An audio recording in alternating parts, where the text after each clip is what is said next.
Salve, salve, rapaziada ligada no canal do Penido, tá no ar mais um giro de notícia. Você que continua em casa, em quarentena, tá ansioso, tá querendo sair de casa? Fica calmo, irmão, relaxa, aproveita para dar uma investigada no que tá rolando, apurar as informações sobre o seu time de coração. É verdade que tem muito clube que tá mais paradão, mas tem novidade rolando. O Vasco tá cheio de coisa acontecendo. É ano eleitoral, tem muito projeto novo pintando. O Flamengo tem vários jogadores em final de contrato nessa temporada. Tem gente que vai continuar, mas tem gente que vai sair. E a gente vai falar sobre isso e, evidentemente, os impactos dessa paralisação no nosso calendário, o calendário brasileiro.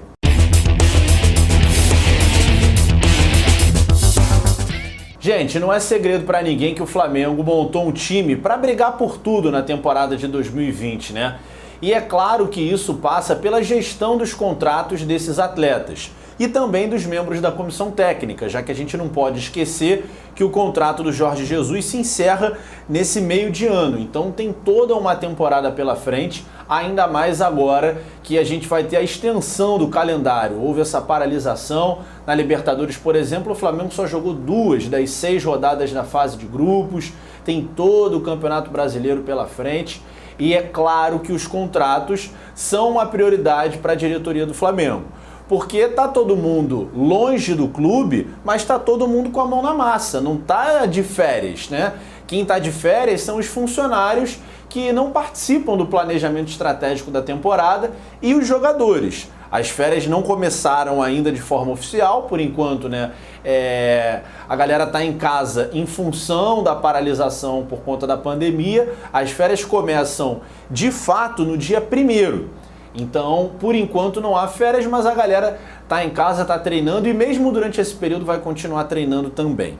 Mas o que é importante a gente falar é que alguns jogadores cruciais nesse elenco, e aí eu acho que o mais importante é o goleiro Diego Alves, tá com o contrato se encerrando nessa temporada. E o Flamengo já iniciou há algum tempo o processo de renovação, as tratativas com o Diego, e elas estão muito bem encaminhadas. Hoje o Diego Alves é top goleiro de nível seleção, né? Eu acho que ninguém discute isso. Pode até haver a opinião de alguém, se tecnicamente tem algum goleiro em atividade melhor aqui no nosso mercado. O Everton, por exemplo, do Palmeiras, tem gente que acha que é melhor. Existem grandes goleiros em atividade. Para mim, o Diego Alves está merecendo, inclusive, convocação para a seleção brasileira. Ele está agarrando demais. Ele é um cara que já tem um histórico de seleção e é fundamental que ele continue. O César, para reserva, eu acho que é um bom goleiro, embora ele divida opiniões, tem muita gente, eu sei, que não gosta do César. Talvez fosse bom para o próprio César um empréstimo para um clube mediano, um clube no qual ele vá ser titular e ter uma sequência, porque faz muita falta, né, gente, para um goleiro principalmente, a sequência de jogos. Então o cara entra numa rabuda, daí pô, o cara não vai bem, aí pô, tá vendo, falha sempre, falha todo jogo, mas só entra na podre, então é difícil pro goleiro, porque se ele errar é gol, né? Então é muito complicado, o erro aparece demais no caso do goleiro. Mas, evidentemente, o Diego Alves é o cara para permanecer como titular e as tratativas estão iniciadas por conta dessa paralisação, deu uma esfriada. Outro cara é o Diego Ribas, o outro Diego. Ele é o 12º jogador, né? Ou ali 13º, agora o Flamengo tem vários jogadores reservas que fazem ali uma de titular, entram sempre. E o Diego é esse cara, né? O segundo capitão, já que o Everton Ribeiro assumiu a braçadeira, mas quando o Diego está em campo, ele que é o capitão, é um cara muito importante para esse grupo e ele também tem uma proposta já do Flamengo e as tratativas para a renovação estão em andamento. Essas duas estão muito bem encaminhadas. Tem outros jogadores em final de contrato, jogadores que vieram da base e que o Flamengo está estudando. Quem não deve continuar é o Lucas Silva, o contrato dele está acabando, o Flamengo deve dar linha na pipa. E o Orlando Berrío, jogador que quando veio do Atlético Nacional, o torcedor criou muita expectativa porque de fato na Libertadores de 2017 ele jogou muita bola, foi muito bem ele, o Borja, que também não deu certo, não rendeu o que se esperava no Palmeiras, mas ele especialmente é um cara que deixou uma impressão ruim no Flamengo. Ele teve muitas oportunidades, mais recentemente até como lateral direito, porque o Flamengo tentou vendê-lo, tentou fazer com que ele saísse do clube, mas ele não quis, só que aí numa boa, né, afinal, ganha muito bem, brigando por tudo que é título. O cara prefere ficar no Flamengo como terceira opção do que ir para um clube onde ele vai ganhar mal ou não vai nem receber, não vai brigar por nada. É até compreensível, o contrato tá lá. Mas ele teve propostas inclusive de clubes aqui do Brasil. O Cruzeiro tentou ele no início do ano, ele não quis ir. E agora parece que o Santos está de olho no Berrio. Pode ser uma oportunidade para o Flamengo já tirar esse peso da folha salarial, porque ele não vai continuar em dezembro, isso é certo. Mas o Flamengo quer que ele já se mande porque não está nos planos mesmo, só está lá porque o contrato está em vigor. Esse deve sair. Agora, Diego Ribas e Diego Alves vão continuar por mais algum tempo.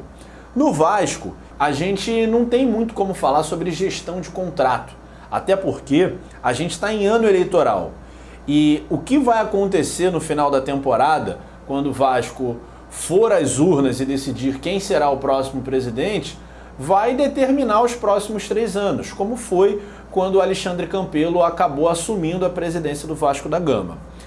É muito possível que ele se candidate à reeleição, o plano era esse, só que 2020 está sendo catastrófico.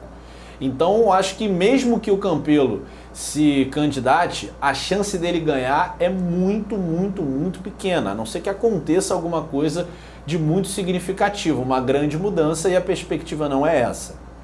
Hoje, existem 2 caras, 2 personagens que se colocam como protagonistas nessa briga. O Levinciano e o Júlio Brandt, que já é um cara que já está há alguns anos aí batendo na trave, venceu nas urnas a última eleição e acabou, né, naquela manobra que a gente sabe, perdendo o posto para o Alexandre Campelo.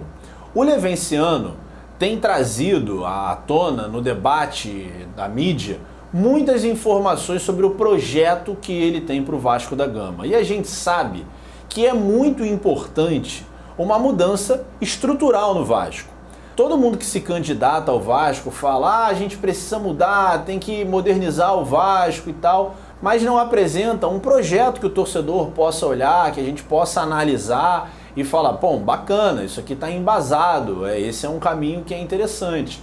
E o Levinciano tem ocupado bastante espaço na mídia, falando com vários canais, de vascaínos inclusive, falou recentemente com o Dieguinho, parceiro lá do Futebolaço, e ele falou bastante sobre esse projeto que é o Somamos. Ele acredita que esse planejamento estratégico, que engloba 64 projetos diversos para modernizar o Vasco, vão recolocar o Vasco no principal patamar do futebol brasileiro. É claro que isso leva algum tempo, mas segundo ele, o que já tem alinhavado é a reestruturação do estádio de São Januário, inclusive encaminhado com o governo do estado, obras de melhoria no entorno do estádio do Vasco da Gama e uma ampliação para 55 mil lugares no estádio do Vasco, aí sim uma capacidade mais compatível com o tamanho da torcida vascaína.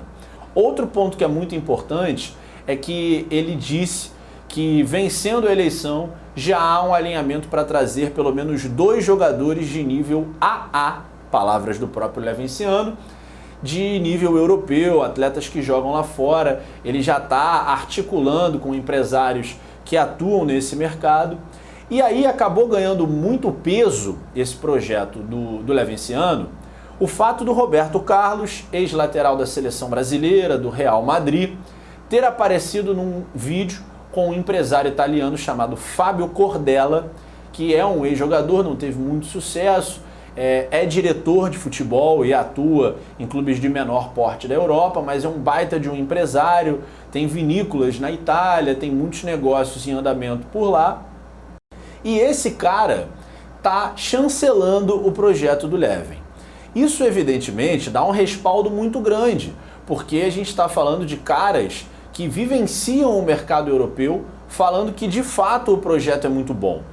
E aí a gente, claro, fica naquela: será que o projeto é isso tudo? Será que vai haver essa captação de recursos para, de fato, transformar o Vasco da Gama, finalmente, recolocar o Vasco no lugar da onde ele nunca deveria ter saído, mas que com anos e anos de péssima administração acabou saindo. Então é muito interessante a gente ver essa possibilidade para o Vasco, porque a gente sempre fala, o Vasco precisa mudar, o Vasco precisa se unir, o Vasco precisa sair dessa situação que está. Mas não acontece nada de novo, não há nenhuma proposição nova. E o Levenciano está propondo isso, trazer o Vasco para um nível de futebol europeu, criando uma metodologia de jogo, trazendo as metodologias administrativas de gestão que já são aplicadas na Europa, se aproximando desses players, desses empresários. Então é claro que ainda falta muito tempo para as eleições do final do ano, o projeto precisa ser divulgado para a gente analisar, ver com mais calma o que de fato está sendo proposto, mas é interessante ver que pessoas como o Roberto Carlos, o Ronaldo, segundo o próprio Leven, elogiou o projeto, o Ronaldinho Gaúcho, segundo ele, também elogiou.